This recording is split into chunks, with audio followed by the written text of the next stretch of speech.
ಈ ವಿಡಿಯೋನ ಮಿಸ್ ಮಾಡದೆ ಕೊನೆಯವರೆಗೂ ನೋಡಿ, ನಿಮಗೆ ಒಂದು ಮಿರಾಕಲ್ ಕಾಣಿಸುತ್ತೆ. ಈಗ ಕತೆಗೆ ಬರೋಣ. ನೋಡಿ, ಇಲ್ಲಿ ತಾಯಿ ಮಗಳು ಇಬ್ಬರು ಕೂಡ ದೇವಸ್ಥಾನಕ್ಕೆ ಬರ್ತಾರೆ.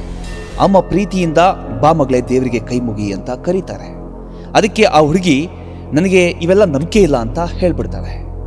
ಅಮ್ಮ ಒಂದೆರಡು ಬಾರಿ ಒತ್ತಾಯ ಕೂಡ ಮಾಡ್ತಾರೆ. ಅಲ್ಲಿದ್ದ ಪೂಜಾರಿ ಕೂಡ ನಮಸ್ಕಾರ ಮಾಡಮ್ಮ ಅಂತ ಹೇಳ್ತಾರೆ. ಆದರೂ ಕೂಡ ಅವಳು ಯಾರ ಮಾತನ್ನ ಕೇಳೋದಿಲ್ಲ. ಕೊನೆಗೆ ನಿನ್ನಿಷ್ಟ ಅಂತ ಎಲ್ಲರೂ ಸುಮ್ಮನಾಗ್ಬಿಡ್ತಾರೆ. ಆದರೆ ಇದರ ನಂತರ ಏನಾಗುತ್ತೆ ಅನ್ನೋದೇ ಈ ವಿಡಿಯೋದಲ್ಲಿರೋ ನಿಜವಾದ ಟ್ವಿಸ್ಟ್. ಒಂದ್ ಕಡೆ ಅಮ್ಮ ತಮ್ಮ ಪಾಡಿಗೆ ದೇವಸ್ಥಾನದಲ್ಲಿ ಪ್ರದಕ್ಷಿಣೆ ಹಾಕ್ತಾ ಇರ್ತಾರೆ.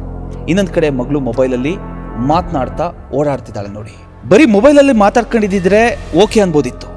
ಆದರೆ ಅವಳು ಎಂಥ ಕೆಲಸ ಮಾಡ್ತಾಳೆ ಅಂದರೆ ರಕ್ತ ಕುದಿಯುತ್ತೆ.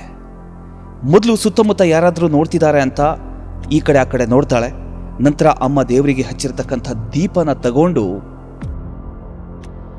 ದೇವಸ್ಥಾನದ ಒಳಗಡೆ ಸಿಗರೇಟ್ ಬಾಯಿಗಿಟ್ಟು ಅದೇ ದೀಪದಿಂದ ಸಿಗರೇಟ್ ಹಚ್ಕೊಳ್ತಾಳೆ. ತಾಯಿ ಒಂದ್ ಕಡೆ, ಪೂಜಾರಿ ಇನ್ನೊಂದ್ ಕಡೆ. ಆದರೂ ಯಾವುದಕ್ಕೂ ತಲೆ ಕೆಡಿಸ್ಕೊಳ್ದೆ ಎಷ್ಟು ರಾಜಾರೋಷವಾಗಿ ಸಿಗರೇಟ್ ಸೇರ್ತಿದ್ದಾಳೆ ನೋಡಿ. ಕೊನೆಗೆ ಈ ದೃಶ್ಯ ಅಮ್ಮನ ಕಣ್ಣಿಗೆ ಬೀಳುತ್ತೆ. ಅಮ್ಮ ಕೋಪ ಮಾಡ್ಕೊಂಡು ಅವಳಿಗೆ ಚೆನ್ನಾಗಿ ಬೈದು ಕೈಯಲ್ಲಿದ್ದಂಥ ಸಿಗರೇಟನ್ನು ಕಿತ್ತು ಬಿಸಾಕ್ತಾರೆ. ಕೋಪದಲ್ಲೇ ಅಲ್ಲಿಂದ ಹೊರಟೋಗ್ತಿದ್ದ ಆ ಹುಡುಗಿಗೆ ಕೆಲವೇ ಕ್ಷಣಗಳಲ್ಲಿ ನಡೆದಂಥ ಒಂದು ಘಟನೆ ಎಲ್ಲರನ್ನ ಕೂಡ ಬೆಚ್ಚಿ ಬೀಳುವಂತೆ ಮಾಡಿಬಿಡುತ್ತೆ. ಇದನ್ನೇ ಹಲವರು ಕರ್ಮ ರಿಟರ್ನ್ಸ್ ಅಂತ ಹೇಳ್ತಿದ್ದಾರೆ. ಇದ್ರ ಬಗ್ಗೆ ನಿಮ್ಮ ಅಭಿಪ್ರಾಯ ಏನು? ಇಂತಹ ವರ್ತನೆಗೆ ಇಷ್ಟೇ ಶಿಕ್ಷೆ ಸಾಕಾ? ಕಮೆಂಟ್ ಮಾಡಿ. ಇಂತಹ ನೈಜ ಹಾಗೂ ಕುತೂಹಲಕಾರಿ ಘಟನೆಗಳಿಗಾಗಿ ಈ ಒಂದು ಪೇಜನ್ನು ಫಾಲೋ ಮಾಡಿ.